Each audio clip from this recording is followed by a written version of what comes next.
1901 पासूनचा 200 वर्षापासून तक्ता जर बघितला तर सोनं दरवर्षी फक्त 2 ते 3% CAGR कंपाऊंड ॲन्युअल ग्रोथ रेटने वाढतं. सोनं कधी वाढतं? जेव्हा जगात अस्थिरता असते, युद्ध असतं, महामारी असते, करोनासारखी रोगराई असते, लोकांना कुठेच काय करायचं कळत नाही. तुम्ही तुमच्या डीमॅटमध्ये डिजिटल सोनं घेऊ शकता, अगदी 1 ग्रॅमपासून 100 ग्रॅमपर्यंत. विकतानासुद्धा तुम्ही डिजिटली ते विकू शकता, जसं तुम्ही शेअर्स विकता. त्याला कुठलेही फारसे चार्जेस लागत नाही. नमस्कार, मी Rajesh Joshi, certified financial planner. सोनं आत्ता 91,000वरती आहे. तर ते गुंतवणूक म्हणून किती योग्य आहे आत्ता, म्हणजे आत्ता परत नव्याने गुंतवणूक या सोन्यात करावी का, ह्याच्याबद्दल मी माझं मत मांडतो.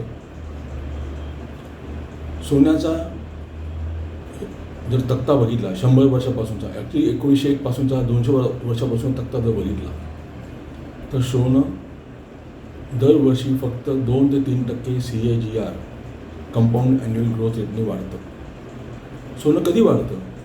जेव्हा जगात अस्थिरता असते, युद्ध असतं, महामारी असते, करोनासारखी रोगराई असते, लोकांना कुठेच काय करायचं कळत नाही, तेव्हा सर्व लोक सोन्यांकडे धावतात. तर सोनं हा गुंतवणूकदार म्हणून आत्ता योग्य पर्याय आहे का? त्याचं माझं स्पष्ट मत आहे की नवीन गुंतवणूक आता सोन्यामध्ये करू नये. त्याचबरोबर जेव्हापर्यंत एखादी गोष्ट बाजारात उपलब्ध आहे विकण्यासाठी आणि खरेदी करण्यासाठी, ह्याचा अर्थ असा आहे की ती गोष्ट वरती पण जाऊ शकते आणि खाली पण येऊ शकते. जर ती गोष्ट अप्रतिम असती तर ती गोष्ट कोणी विकलीच नसती, पण ती सत्य परिस्थिती नाही. सोनं 1 लाखाला पण विकायला लोक तयार असतात. तो सोनाराचा व्यवसायच आहे. सोनं ज्या कंपन्या काढतात, दागिने बनवतात, जे उत्खनन करतात सोन्याचं, त्यांचा व्यवसायच आहे. त्याच्या व्यवसायावरतीच ते टिकून आहेत. तर सोनं गुंतवणूक म्हणून आत्ता नवीन गुंतवणूक म्हणून योग्य आहे का? तर माझं मत नक्कीच नाही म्हणून आहे. त्याचबरोबर गुंतवणूकदार म्हणून या वेळेला जर तुम्ही तुमच्याकडलं सोनं थोडंसं विकलं, त्याचा उपयोग केला, ते उपभोगलं, तर नक्कीच आत्ता ही सुवर्णसंधी आहे सोन्याचा उपभोग घेण्याची. ते जेव्हा खाली येईल तेव्हा थोडंसं परत घ्यावे. बरं, हौस म्हणून, दागिने म्हणून सोन्याला काहीच मोल नाही, त्याच्याबद्दल मी बोलू शकत नाही.